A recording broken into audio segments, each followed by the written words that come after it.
31 मार्चपासून या राशींचा सुवर्णकाळ सुरू. लक्ष्मी माता करणार कृपा. चला तर मित्रांनो, आजच्या व्हिडिओला आपण सुरुवात करूया. ज्योतिषशास्त्रात ग्रहांची राशी परिवर्तन अत्यंत महत्त्वाचे मानले जाते. ग्रहांच्या राशीतील बदलाचा सर्व राशींवर शुभ आणि अशुभ प्रभाव पडतो. 31 मार्च रोजी शुक्र मीन राशीत प्रवेश करेल. ज्योतिषशास्त्रात शुक्र हा भौतिक सुख, वैवाहिक सुख, कला, सौंदर्य, प्रतिभा, वासना, प्रणय आणि फॅशन डिझायनिंगसाठी जबाबदार ग्रह आहे. शुक्र हा वृषभ आणि तूळ राशीचा स्वामी आहे आणि मीन ही त्याची श्रेष्ठ राशी आहे, तर कन्या ही कनिष्ठ राशी आहे. ज्योतिषशास्त्रीय गणनेनुसार शुक्र मीन राशीत प्रवेश करताना काही राशीच्या लोकांना भाग्यवान होण्याची खात्री असते. पण मित्रांनो, पुढे जाण्याआधी चॅनलला सबस्क्राईब करा, कमेंटमध्ये तुमची रास लिहा आणि बेल आयकॉनवर क्लिक करा, म्हणजेच अशी नवनवीन माहिती तुम्हाला रोज ऐकायला मिळेल. चला तर आपण व्हिडिओमध्ये पुढे जाऊया.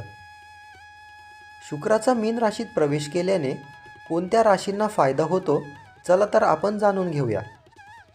तर सर्वात पहिली रास आहे मेष रास. नंबर 1. शुक्राच्या राशीत बदलाने मेष राशीसाठी शुभ दिवस सुरू होतील. नंबर 2. कौटुंबिक जीवन आनंदात राहील. नंबर 3. तुम्ही केलेल्या कामाचे सर्वत्र कौतुक होईल. नंबर 4. धार्मिक कार्यात सहभागी होण्याची संधी मिळेल. नंबर 5. वैवाहिक जीवन आणि प्रणय क्रीडा आनंदात राहील. नंबर 6. आर्थिक लाभ होण्याची दाट शक्यता आहे. नंबर 7. तुम्ही जे पण काम कराल त्यात तुम्हाला चांगलेच यश मिळेल. होळीनंतर लगेचच मेष राशीमध्ये मोठी खळबळ उडणार आहे. बुधाच्या हालचालीत बदल झाल्यामुळे या राशीचे भाग्य बदलेल, तर आपण ते नंतरच्या व्हिडिओमध्ये बघूया. आपली पुढील रास आहे मिथुन रास. नंबर 1. मिथुन राशीच्या लोकांना शुभ परिणाम मिळतील. नंबर 2. जोडीदारासोबत भरपूर वेळ तुम्ही घालवाल. नंबर 3. कामात यश मिळण्याची चांगलीच शक्यता आहे. नंबर 4. नवीन वाहन किंवा घर खरेदी करू शकता. नंबर 5. व्यवहार आणि गुंतवणुकीतून तुम्हाला लाभ होईल. नंबर 6. शुक्राचे संक्रमण वरदानासारखे होईल. नंबर 7. व्यवहार आणि गुंतवणुकीतून लाभ होईल. मित्रांनो, आपली पुढील रास आहे वृश्चिक रास. नंबर 1. मीन राशीतील शुक्राचे संक्रमण वृश्चिक राशीच्या लोकांना शुभ परिणाम देईल. नंबर 2.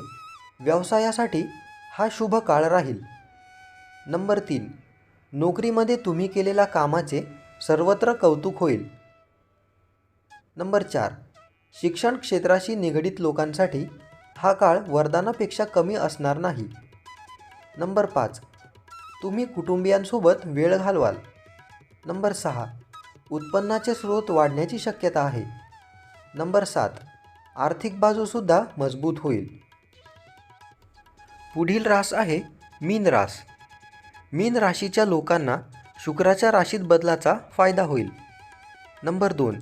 वैवाहिक जीवनात आनंदाचा अनुभव येईल. नंबर 3. तुम्ही केलेल्या कामाचे कौतुक होणार. नंबर 4. कामात यश मिळण्याची सुद्धा शक्यता आहे. नंबर 5. मीन राशीच्या लोकांना गुंतवणुकीतून परिणाम मिळतील. गुंतवणूक करून ठेवावी. व्हिडिओ आवडल्यास व्हिडिओला लाईक, तुमच्या फ्रेंड्स आणि फॅमिलीसोबत शेअर आणि चॅनलला सबस्क्राईब करायला विसरू नका. आपण आम्हाला आपल्या आवडत्या देवता, कथा किंवा विषयांबद्दल सूचना देऊ शकता. आमच्या कमेंट सेक्शनमध्ये आपले विचार आणि अभिप्राय नक्की शेअर करावे. धन्यवाद.